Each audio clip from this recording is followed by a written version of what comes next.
हे hello everyone, welcome back to my channel. तर guys आजचा व्लॉग खूप स्पेशल व्हायला जातो आहे, कारण की माझं सासर माहेर तुम्हाला एकाच व्लॉगमध्ये बघायला भेटणार आहे, इन्क्लुडिंग माझ्या चारही बहिणी. चारही इन द सेन्स की मी पकडून आम्ही चौघी बहिणी आहोत. त्याच्यामध्ये एक दिल्लीला असते, एक मुंबईला असते, बट ती काही वर्षांपासून US ला शिफ्ट झालेली आहे आणि आम्ही दोघी इथेच असतो. तर माझी 3 नंबरची जी बहीण आहे तिची डिलिव्हरी काही महिन्यांपूर्वी झालेली, तर त्या बेबीला भेटण्याकरता त्याचे आजी आजोबा इकडे येणार होते नाशिकला. आणि योगायोग असा की US वाली फॅमिली ही पूर्णपणे नाशिकला आलेली होती. तर मी विचार केला की का नको, हे सगळे खूप वर्षानंतर एकत्र आले, तर मी इन्व्हाइट का नको करायला माझ्या घरी जेवायला. तर मी डिसाईडच केलं की मी सगळ्यांना पहिले तर इन्व्हाइट केलं आणि डिसाईड केलं की मी सगळ्यांना फक्त आणि फक्त माझ्याच हातचं जेव घालणार आहे. सो मी माझ्या सासूबाईंनाही किचनमध्ये एंटर नाही होऊ दिलं. बट एक माहिती आहे ना, आपण बायका कशा असतो की आपल्याला हेल्प केल्याशिवाय नाही होत. तर माझ्या सासूलाही तसंच काय मला मदत करायचीच होती. मग मी त्यांना बोलले की तुम्ही मला चपात्या करताना मदत करा, बाकी सगळं मी करणार आहे. तो तुम्ही बघताय मी पनीरची भाजी, जी माझी फेवरेट आणि सगळ्यांना आवडतं, कारण आमच्याकडे सगळे व्हेजिटेरियन आहेत. खूप कमी लोक आहेत जे नॉनव्हेज खातात.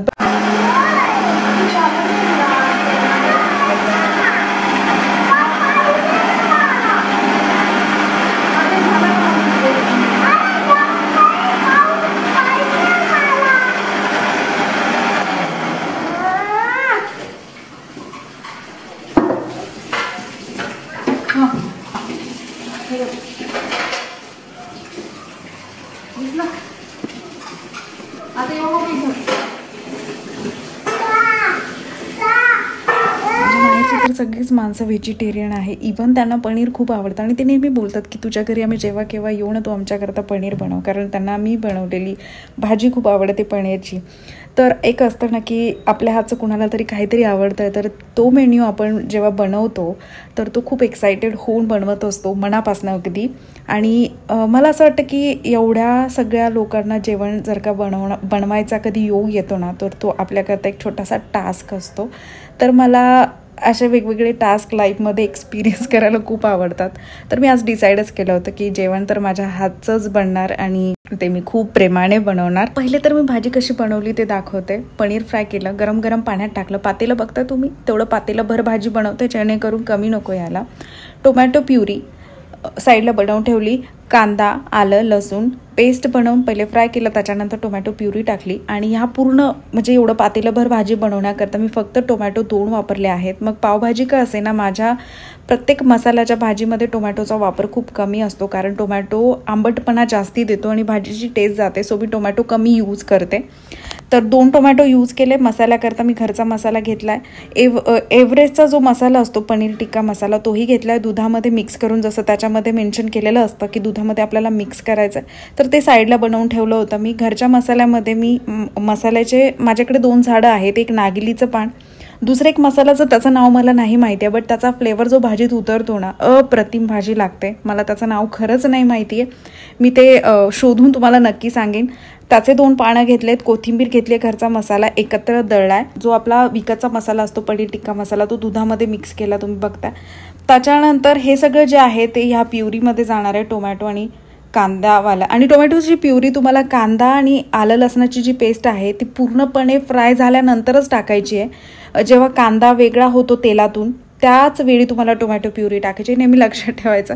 आणि मी थोडंसं तिखट भाजी बनवते. आमच्याकडे स्पायसी फूड खूप आवडतं, म्हणजे स्पायसी हवं असतं सगळ्यांना, मुलांपासून तर मोठ्यांपर्यंत. सो मी तिखट बनवते. आणि हो, मी याच्यात पुदिनाही घातला आहे. पुदिन्याचाही फ्लेवर खूप छान उतरतो भाजीमध्ये. इकडे विशालचं काहीतरी वेगळंच चाललं आहे, बर्फ हवा होता त्यांना. आजच्या जेवणामध्ये मेन्यू आहे गुलाबजामुन, पनीर भाजी, चपाती, राईस, कोशिंबीर आणि अजून काहीतरी होतं जे मी आता विसरते आहे. ह्याच्यामध्ये मी खोबरंही ॲड केलं आहे. एक एक गोष्ट मी विसरून जाते, सांगायचं फास्टमध्ये व्हिडिओ चालला आहे, सो नाहीच आठवत आहे. मला असं वाटतं की स्पेशली भाजी बनवताना मी व्हिडिओ बनवायला पाहिजे, जेणेकरून मी पनीरची भाजी कशी बनवते तुमच्या लक्षात येईन. बटर ॲड करते, ज्याच्या क्यूब मी आता बनवते. नागलीची पानं तर मसाल्याच्या भाजीत कंपल्सरी असायला हवी यार, इतकी छान टेस्ट लागते. आणि तुम्ही बघता मी कढाईमध्ये पहिले तर मसाला रेडी केला आणि मग त्याच्यानंतर हा सगळा मसाला भाजीमध्ये जाणार.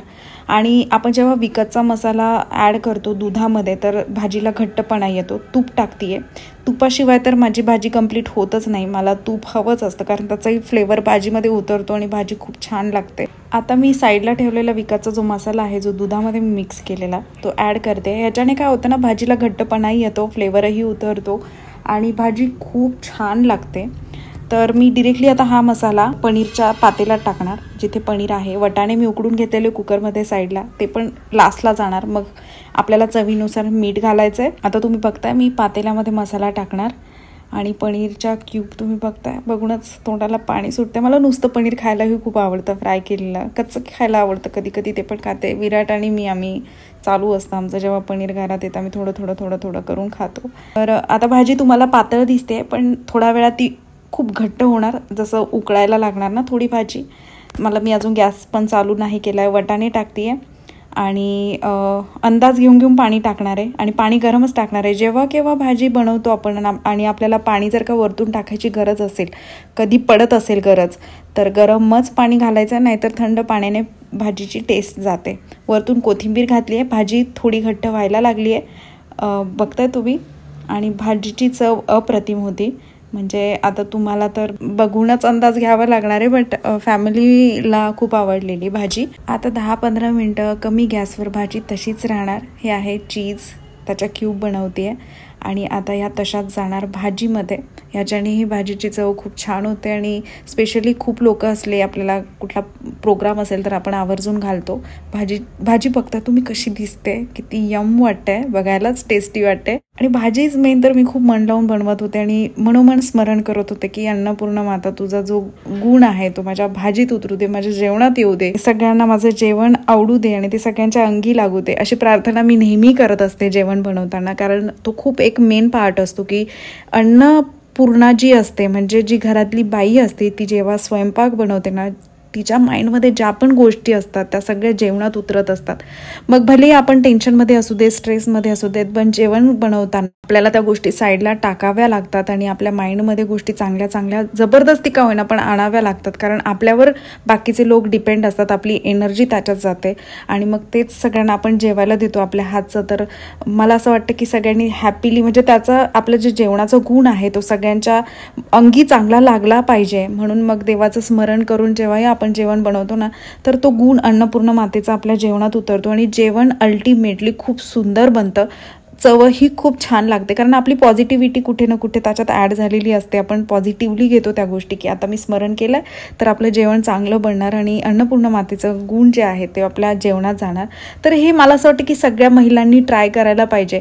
कारण दुःख तर सगळ्यांच्या लाईफमध्ये असतं, पण जेवणासाठीच आपण जगत असतो आणि सगळं काही करत असतो. तर हा खूप मेन पार्ट आहे की आपण जेवण बनवताना ह्या सगळ्या गोष्टी आठवणीने करायला पाहिजे.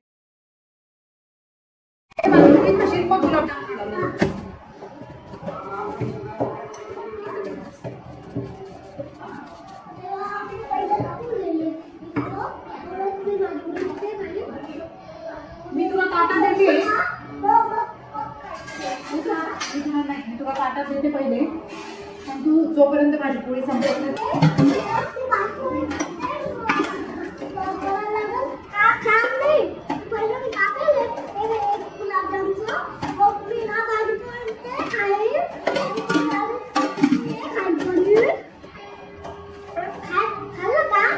अरे गरम गरम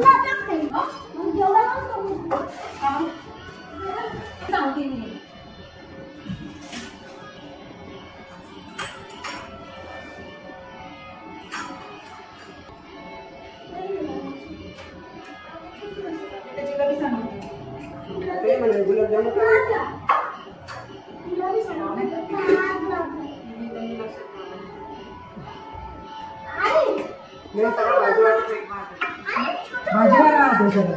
जेवणाचं बरं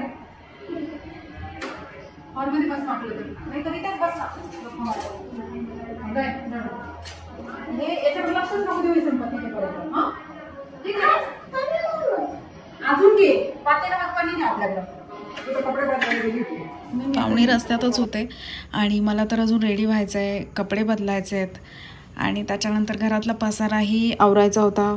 तो टेबल मागे दिसतोय तिथला पसारा कमी करायचा होता, कारण मम्मी ते तिकडेच येऊन बसतील. तर भरपूर कामं अजून बाकी होते. फास्ट चाललेलं मम्मीचं आणि माझं. जेव्हा मी चपात्या बनवतो ना, स्पीड खूप हाय लेवलचं असतं. मी लाटायला एक्सपर्ट आहे आणि त्या भाजतात पटपट, तर पटकन चपात्या होऊन जातात. चपात्या आज खूप होत्या आणि मला एकटीला तसंही पॉसिबल नसतं झाली. भाजी बघितली तुम्ही किती गाडी झाली होती, म्हणजे मी बोललेले ना की आपोआप भाजी जी आहे ती नंतर घट्ट होते. पाहुणे आले पटपट. बघते मी. आणि ही तयारी बघू शकता तुम्ही. गॉश. तर ही सगळी तयारी करून ठेवली आहे. बघता. देन हा बेडरूम आणि हा ड्रेस आता मला घालायचा आहे.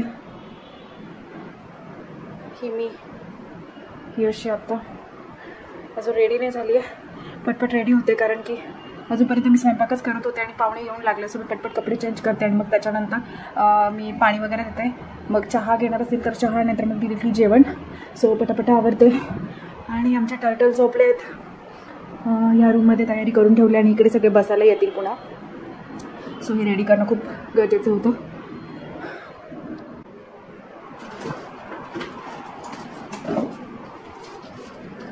तर हे सगळे गिफ्ट्स आहेत आणि पप्पा लोकांसाठी आहे आणि सिस्टर लोकांसाठी.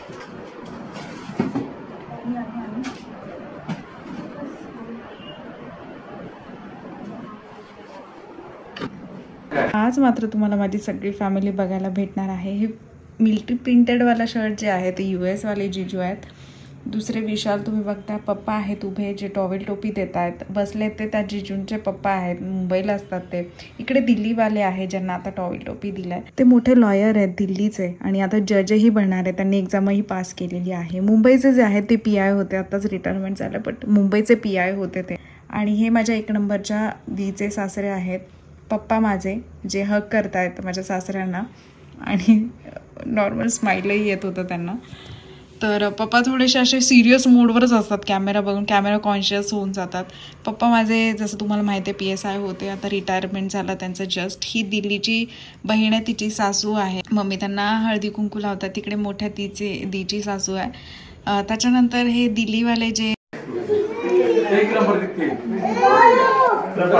कोर्ट में पहन के जाने का टोपी को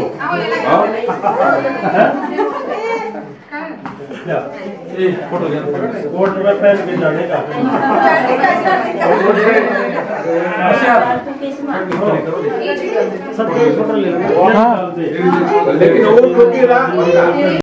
पप्पा होते ना तर ते खूप कॉमेडी करतात. म्हणजे ते हसतच होते सगळ्यांना, काही ना काही जोक करत होते. तर तिकडे उभी आहे ते मोठ्या दीची सासू आहे आणि बेबी बघता US वाल्या दीचा. खूप गोड बेबी आहे. पप्पा यहाँ पे थोड़ा साइड पप्पा. ठीक है चला. अरे ठीक होते. आता मला सांगता नाही येणार, तुम्हाला कळणार की नाही कळणार कोणती किती नंबरची दी आहे, काय आहे काय. बट हे सगळे व्याही लोक एकत्र आलेत. फोटो सेशन होत आहे कारण मेमरीज असतात ना, तर हे विसरत नाही. ब्लॉगही मी तर मेमरीसाठीच बनवला आहे खास, म्हणजे एडिटिंग खूप कमी केलं आहे. तर तिकडे जावई साडू बोलतो ना आपण, तर ते 4 जण आहे ते तुम्ही बघताय. आणि कार्टून लोक आहेत आणि सगळे पप्पा लोक आहेत माझे. तर हे बघा, ही पूर्ण फॅमिली आहे. हळदी कुंकूवाला प्रोग्राम हा आपल्या महाराष्ट्रात कंपल्सरी होतो, जो खूप छान वाटतो बघायला. सगळेजण हळदी कुंकू लावतात आणि मग पाया पडायचं. मी खूप सिरियस दिसते, माहिती नाही का काय विचार करत होते, काहीतरी चाललं होतं माझं. तर सगळ्यांसाठी गिफ्ट्स होते आणि मजा आली, खूप छान झालं. सगळेजण एकत्र आले, गप्पा मारल्या आणि मग हे आता सगळे घरी जायला निघाले होते.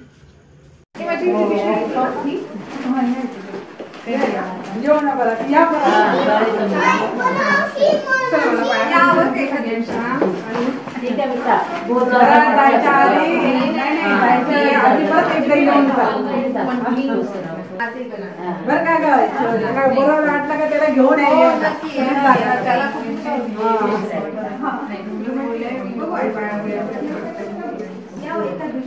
येऊ ना.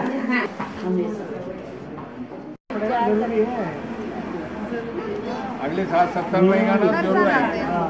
सारी गलती माफ नहीं होती, एक गलती कर चुके हैं। नहीं ये हमने गलती नहीं की भाई साहब, वही है मतलब एक होता है ना, वो गलती जो हुई है नहीं वो हुई है, तेरी नहीं गई। गलती नहीं हुई।